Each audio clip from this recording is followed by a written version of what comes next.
You know, when you picture the great explorers of American history, there are certain images that are just completely burned into our collective brains. Oh, absolutely. Yeah. Like, you probably know the exact painting or the statue I'm thinking of right now. The fearless Native American guide standing tall at the front of a wooden canoe. Right. With her arm outstretched. Exactly. Yeah. Confidently pointing the way forward for Meriwether Lewis and William Clark into the great unknown. It was this, really powerful, triumphant image. But the reality, Yeah, the reality is a lot darker. it really is. I mean, Right. the reality is that she was a kidnapped teenager carrying a newborn baby on her back who was she was technically only brought along as an unpaid, bonus to her husband's interpreting contract. It's a staggering disconnect between the romantic myth we've all been sold and the gritty historical reality of her actual survival. It really is. So, welcome to a special, story-driven biographical deep dive into the life, the myth, and the enduring mystery of Sacagawea. Our mission today is to peel back the layers of a legend to find the incredibly complex human survivor underneath. Right, because she was a real person, not just a symbol. Exactly. And we're going to explore the fierce, ongoing debate over who she actually was and dive into maybe the biggest historical mystery of all, which is when and where she actually died. Yeah, that part is wild. It is. So think about it like this. You know her name. You've seen her on a US dollar coin. But for most of us, knowing about Sacagawea is kind of like recognizing a famous corporate logo without knowing absolutely anything of the company itself. That's a really good way to put it. Right. I mean, we do not even have a single contemporary portrait of her face. We don't. And what's fascinating here is that almost everything we think we know about her exact name, her actual day-to-day role on the expedition, and certainly the details of her death, is currently contested by historians, linguists, and native tribes. It's all up for debate. Exactly. The bedrock of her story is built entirely on shifting sands. Okay, so to really understand how she ended up crossing the continent, we have to start with how her personal agency was violently stripped away from her as a child. Yeah, we have to look at the brutal realities of the American West around the year 1800. It was a chaotic time. Totally. So the traditional narrative, which is based mostly on what her husband later claimed, is that she was born into the Lemhay Shoshone tribe near present-day Salmon, Idaho. Right. And when she was about 12 years old, her camp was attacked by a group of Hidatsa during this incredibly violent raid. 4 men, 4 women, and several boys from her tribe were killed, and she, along with several other children, was taken captive. So I do want to mention, just to be thorough, there's an alternate oral tradition from the Hidatsa people claiming she was actually born Hidatsa, abducted by the Shoshone, and then brought back during that raid. Yes, that's an important perspective to include. But either way, her childhood ends abruptly right there. Completely. She ends up as a captive in a Hidatsa village in present-day North Dakota. And then, at about age 13, she is forced into a non-consensual marriage with a Quebecois fur trapper named Toussaint CharbonneauHer. Yeah, and historical accounts vary wildly on how a man in his 30s acquired a young teenager. I mean, none of the options are good. No, they're not. He may have purchased her, along with another young Shoshone girl known as Otter Woman from the Hidatsa. Some historical whispers suggest he may have even won her in a gambling game. Ugh, it's awful. But that brings us to the freezing winter of 1804. The Corps of Discovery, led by Lewis and Clark, arrives in the area and builds Fort Mandan. Right. And they know that when the ice thaws in the spring, they have to travel up the Missouri River. But they also know the geography ahead. They're heading straight for the Rockies. Exactly. Eventually, the rivers will run out. They're going to hit the Rocky Mountains, the massive continental divide, and you simply cannot drag heavy wooden boats over a mountain range. No, you definitely can't. So if they don't get horses, the expedition freezes or starves to death. Yeah. And the people who have the horses, the Shoshone. And that geographic reality dictates everything that happens next.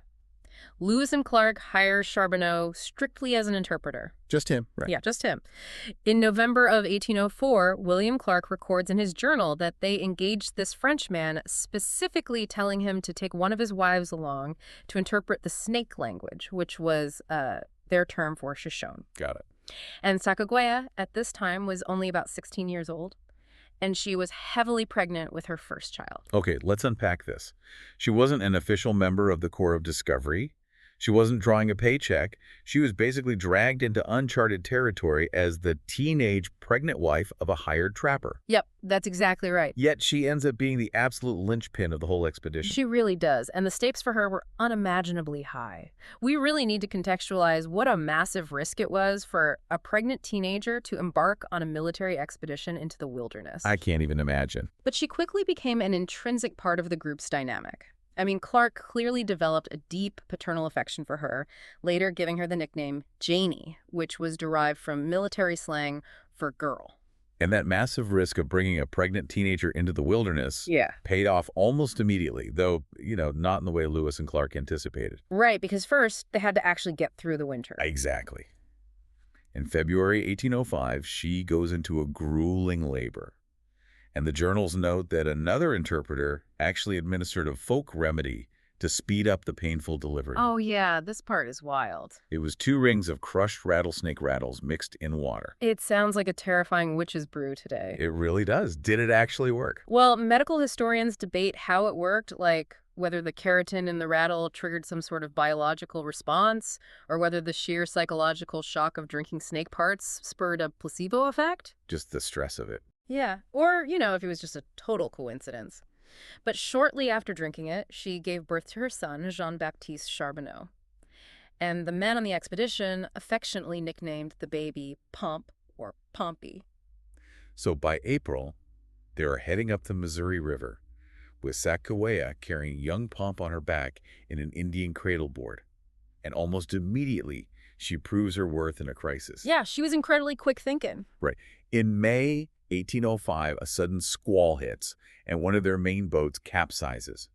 Charbonneau's at the helm, and he completely panics, just dropping the rudder. He was apparently terrified of water. Which is great for a river expedition. But it is Sacagawea, balancing her infant, who stays totally calm in the chaotic water and fishes out crucial items that are floating away. And those weren't just random supplies she was grabbing. No. She saved the irreplaceable scientific instruments and the journals of Lewis and Clark. Wow. Think about that for a second. There is no, cloud backup in 1805. Right, no flash drives floating in the river. Exactly. If those journals sink, the entire taxpayer-funded expedition, all their mapping, all their data, is completely wiped out. They would have had nothing to show for it. Nothing. And they were so grateful for her quick action that a few days later, they actually named a river in Montana after her. That's amazing. But the real turning point, the moment where she single-handedly saves the mission, comes in August. The expedition is desperate. They were in really bad shape. Yeah, they're starving, their feet are torn up, and they are desperately scanning the horizon for the Shoshone to trade for those vital horses. They finally locate a band of Shoshone, and they bring Sacagawea into the tent to interpret for the chief, a man named CharbonneauHer. And this is just in what has to be one of the most incredible cinematic coincidences in human history. She sits down, begins to interpret, and suddenly bursts into tears. Wait, why? She realizes that Chief CharbonneauHer is her own brother, or, possibly cousin, as the Shoshone language uses the same word for both. Oh my God, you can't make that up. You really can't. Meriwether Lewis actually recorded the reunion in his journal, describing it as really affecting. And because of that deeply emotional family connection, the Shoshone agree to barter the horses and provide guides to get them over the peaks. It saved the entire mission. Completely. But her survival skills didn't stop at translation.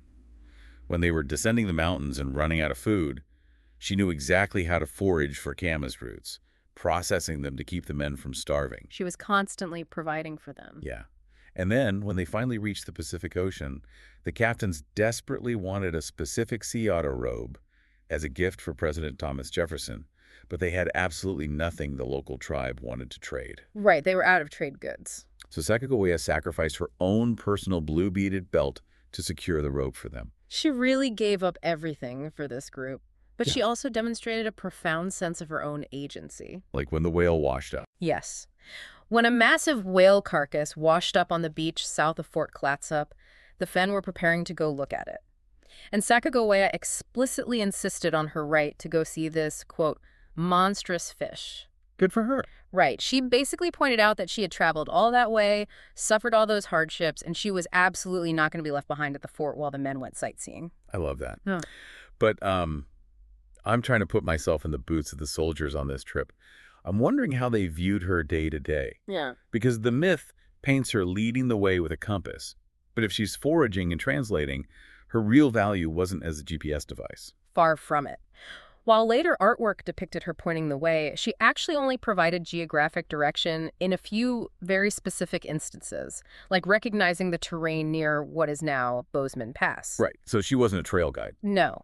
Her primary labor was linguistic and survival-based, but the single most significant value she provided didn't require her to do anything but exist. It was her mere presence. Because War Party doesn't travel with a newborn baby? That is the exact mechanism that kept them alive. William Clark explicitly documented this intertribal political reality. Traveling with a woman and an infant was their ultimate diplomatic shield. That makes so much sense. Right. War parties on the plains were exclusively male, designed to move fast and strike hard. Clark noted that her presence, quote, reconciles all the Indians as to our friendly intentions. Wow.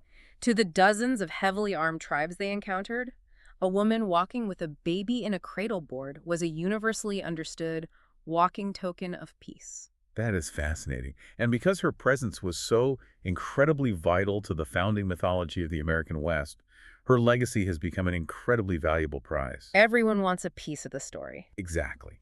Everyone wants to claim the woman who saved Lewis and Clark. And that battle over her identity starts with something as basic as how we spell her name. Oh, the name debate is intense. But before we tackle the linguistics, we need to clear away the pop culture debris. Let's hear it. A lot of 20th century novels and films, like the 1955 movie The Far Horizons, heavily promoted a fictional romance between her and William Clark. Of course they did. Yeah, but there's absolutely zero historical evidence for that in the expedition journals. She was friendly with Clark, who adored her son, but the romance angle was entirely invented by later novelists trying to sell books. Shocker. So with the romance myth out of the way, let's look at her name. There are three main spellings, and each one represents a different claim on her identity. First, there's Sacagawea, spelled with a J. Right. This is said to derive from the Shoshone words meaning boat puller or boat launcher. And, not surprisingly, this is the spelling fiercely defended by her own tribe, the Lemhi Shoshone. Yeah, the Lemhi Shoshone argue that her Hidatsa captors simply transliterated her original Shoshone name, pronouncing it in their own dialect. Okay, so where did that spelling come from historically? Well, this J spelling was popularized back in 1814 when Nicholas Biddle published the first synthesized Lewis and Clark journals, and then it exploded in popularity in 1902 with Eva Emery Dye's novel The Conquest. Got it. Then you have Sacagawea, spelled with K-A's. This comes from the Hidatsa words meaning bird woman. Right. This spelling is preferred by the three affiliated tribes, which includes the Hidatsa, and it's heavily used in North Dakota, where she is a celebrated state heroine. And finally, we have Sacagawea, spelled with a G. That's the one I see most often. Yeah, it's the most widely used spelling today. It was established by the U.S. government's Bureau of American Ethnology in 1910. It's the spelling you see on the U.S. dollar coin and across the National Park Service. But is it accurate? Linguistically, it's really messy. Lewis and Clark spelled her name 17 different times in their journals, using 8 different spellings, but all of them used a G. They weren't known for their spelling. Definitely not. Meanwhile, some modern linguists argue the Shoshone wouldn't have actually used this specific compound of words anyway. So what does this all mean? Why should we care about a few letters? It feels less like an academic debate and more like an intense custody battle over a historical icon. If we connect this to the bigger picture, it is fundamentally a battle over who owns the narrative of American history. Because she is such a foundational figure, different groups have tried to claim her legacy to validate their own stories. Right. You have the Lemhi Shoshone reclaiming their stolen daughter. You have the Hidatsa claiming her as a vital member of their community. That makes total sense. And even in the early 20th century, the National American Woman Suffrage Association adopted her as a powerful symbol of women's inherent worth and independence, erecting statues to her as they fought for the right to vote. Wow, so everyone projects their own values onto her. Exactly. Well, that custody battle doesn't just stop at her name. It extends to the very end of her life. This is honestly one of the biggest mysteries in American history.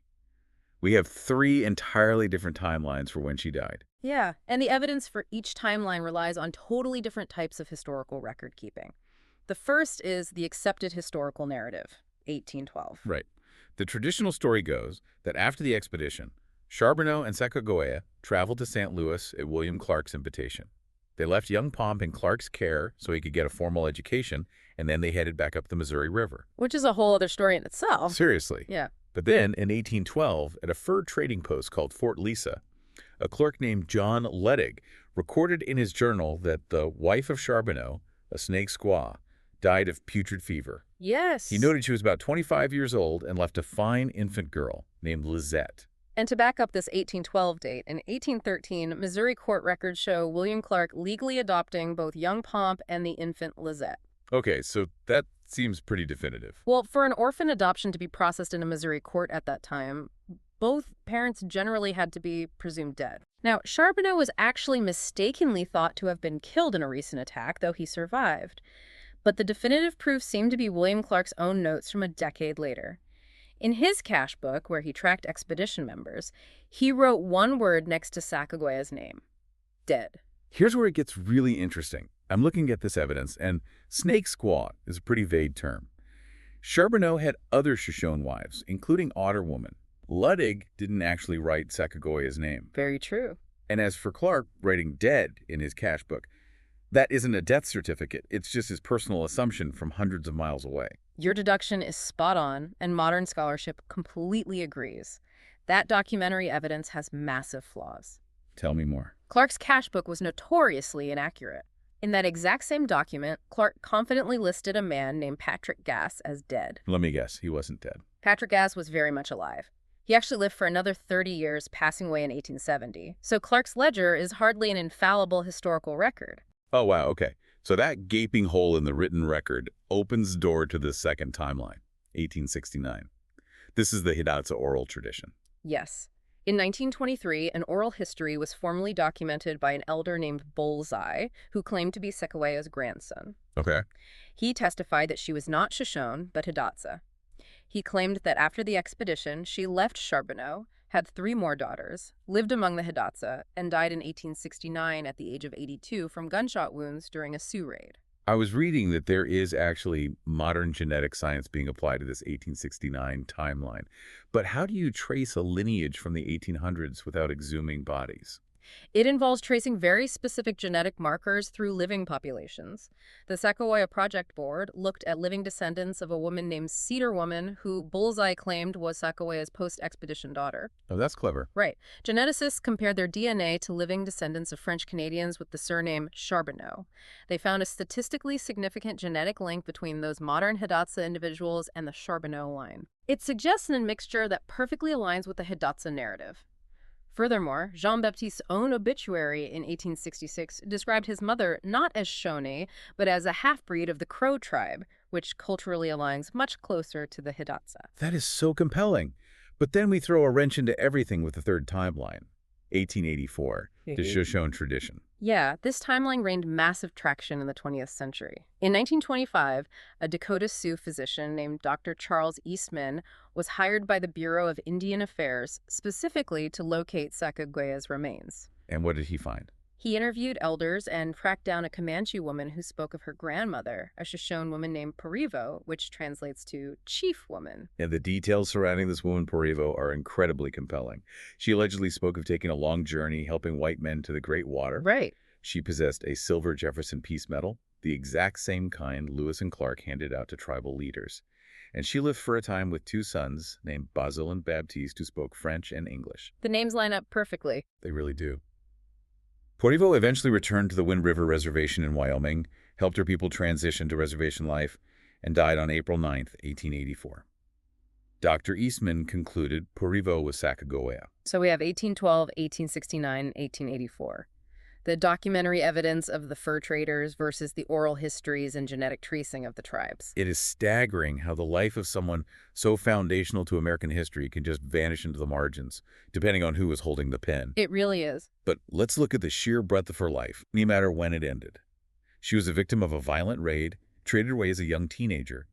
Yet she navigated complex tribal diplomacy, starvation, capsized boats, and extreme weather, all while carrying a baby on her back. And we have to talk about that baby. Jean-Baptiste, or Pomp, went on to have a life that proves truth is stranger than fiction. Didn't he go to Europe? Yes. At 18, he met a German prince traveling in America.